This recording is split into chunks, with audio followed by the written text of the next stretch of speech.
Sesuai dengan Undang-Undang Nomor 1 Tahun 87 ya, Kadin ini kan adalah suatu wadah berkumpulnya semua dunia usaha dan memang kami dibentuk adalah untuk menjadi mitra strategis pemerintah. Jadi Kadin mendukung segala program untuk hilirisasi yang dilakukan oleh pemerintah ini karena kami percaya dengan adanya peningkatan nilai tambah tentunya akan juga meningkatkan juga penerimaan negara dan juga meningkatkan lapangan kerja. Akan tetapi kita juga mungkin perlu melihat bahwa eh, konsep ini tidak bisa bicara, ini selalu saya sampaikan di beberapa kesempatan, one size fits all itu tidak bisa dilakukan pada semua komoditas, karena masing-masing komoditas ini mempunyai karakteristik tersendiri.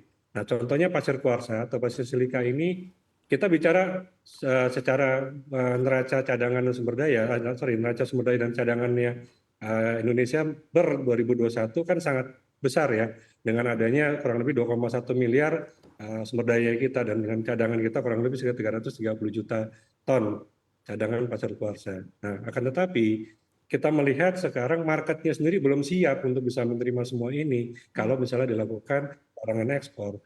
Kan yang bisa menerima sepanjang ini ya, yang kami ketahui industri yang bisa menerima pasir kuarsa itu adalah untuk untuk jadi bahan campuran semen, untuk pembangunan semen dan juga untuk bikin bata putih atau bata ringan dan bata tahan api.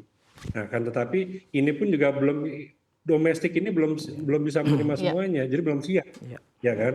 Nah, sedangkan kita melihat juga kemarin press release dari pemerintah akan dilakukan pembangunan pabrik kaca besar di Kepulauan Riau ya. Itu pun masih dalam tahapan kan baru tanda tangan MOU, belum bicara realisasinya. Sehingga kalaupun mau dilakukan pelarangan ekspor, menurut kami dari Kadin sebaiknya dilakukan bertahap. Jadi disiapkan dulu, ya. Marketnya disiapkan dahulu. Kalau market sini sudah terbentuk, baru larangan ekspor itu diberlakukan. Nah, jangan sekarang. Kenapa? Ingat loh, Indonesia itu bukan menjadi pionir di dalam cadangan maupun sumber daya pasir kuarsa ini di dunia. Nomor 8. Ya. Beda kalau nikel, kita dengan kita bersaing ya, kita memegang ini nomor 1.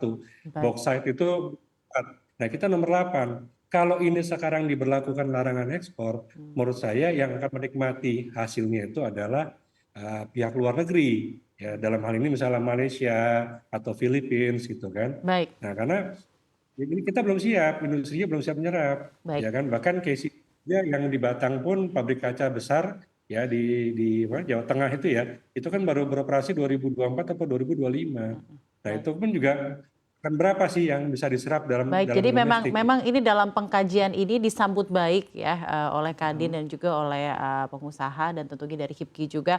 Namun memang pengkajian ini tolong ke depannya juga dimatangkan dulu, domestic marketnya juga harus kuat dulu. Seperti yang tadi Mas Rizky bilang juga, ini belum siap dalam hal domestic market dan memang sebenarnya kan jangka panjang juga. Jadi sebenarnya long way to go dan juga diapresiasi lebih ke pengkajian dan wacananya yang ada dulu.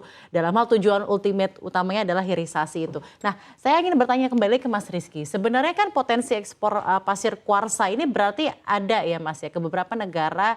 Tadi kalau saya sempat bacakan salah satu tujuan utama ekspornya China, kata kebutuhannya untuk panel surya dan lain-lain. Sebenarnya potensi ekspornya ini untuk pasir kuarsa ini apakah sebegitu besarnya dan sebegitu signifikannya, dan negara-negara mana sih yang biasanya menjadi tujuan ekspor dari pasir kuarsa ini, Mas?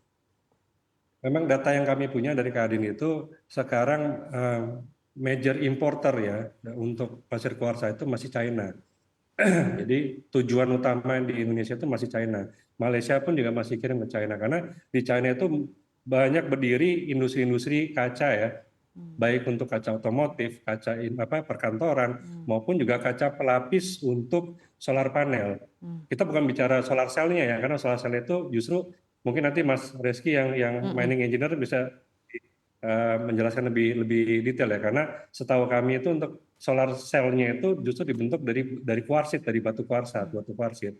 Nah, tetapi kalau pasir silikanya ini sebagai kaca pelapis ya untuk di solar panel, dan ini memang sangat besar, gitu kan, sangat besar kebutuhannya.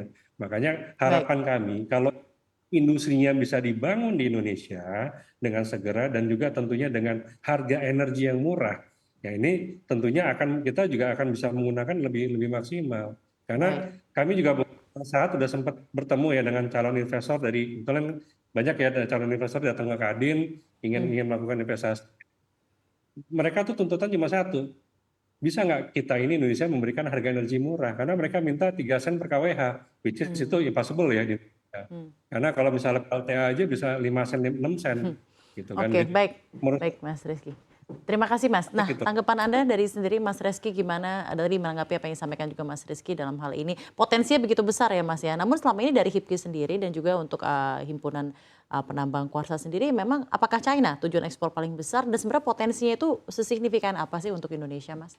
Iya, jadi memang sejauh ini ekspor Indonesia itu hampir 100% itu ke China. Oh, untuk pasir kuarsa? Pasir kuarsa, tapi Hampir 100%? hampir 100%. Tapi yang perlu diingat bahwa Indonesia baru memulai ekspor kuarsa itu awal 2020. Awal 2020 dan sekarang berarti masuk tahun ketiga. Berarti sebelumnya domestic market Iya, demand? dan kita tidak punya aturan yang ekspor. Sehingga domestik. Nah, pasar kuarsa sebenarnya di Indonesia itu sudah lama berkembang dengan baik. Oke. Tapi secara umum itu lebih banyak dipakai untuk misalnya pabrik semen. Kemudian Berarti sebelum 2020? sebelum 2020 mayoritasly digugakan untuk pabrik semen. pabrik semen, kemudian keramik juga ada beberapa. Setelah 2020 Indonesia mulai masuk ke pasar ekspor dan sekarang Indonesia itu membagi sekitar 3% dari total ekspor dunia. Pemain dunia masih paling banyak dipegang oleh Amerika, kemudian Australia, beberapa negara Eropa Barat juga bahkan Jerman bermain dan China. Nah, jadi memang Indonesia bukan pemain utama. Kita di luar 10 Beda besar. sama nikel sama boksit seperti Beda, yang tadi beda Mas jauh. Rizky bilang.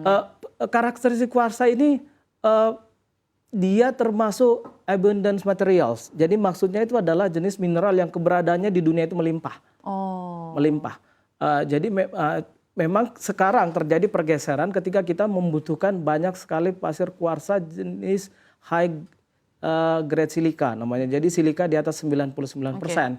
Ya, ini peruntukannya untuk solar panel, microchip dan industri-industri teknologi terkini. Jadi memang situasi Indonesia bukan pemain utama gitu. Meskipun demikian memang setelah kita membuka keran ekspor, pasar yang paling siap menyerap adalah China. Baik. Sebelum tahun 2020 sebenarnya China itu juga mengimpor banyak, tapi tidak dari Indonesia. Mayoritas dari Australia, juga dari Kamboja, dari Pakistan. Nah, setelah kita masuk ke pasar ekspor, Indonesia menggeser sedikit peran Australia, mengganti peran Kamboja dan Pakistan. Nah, kita masuk ke sana.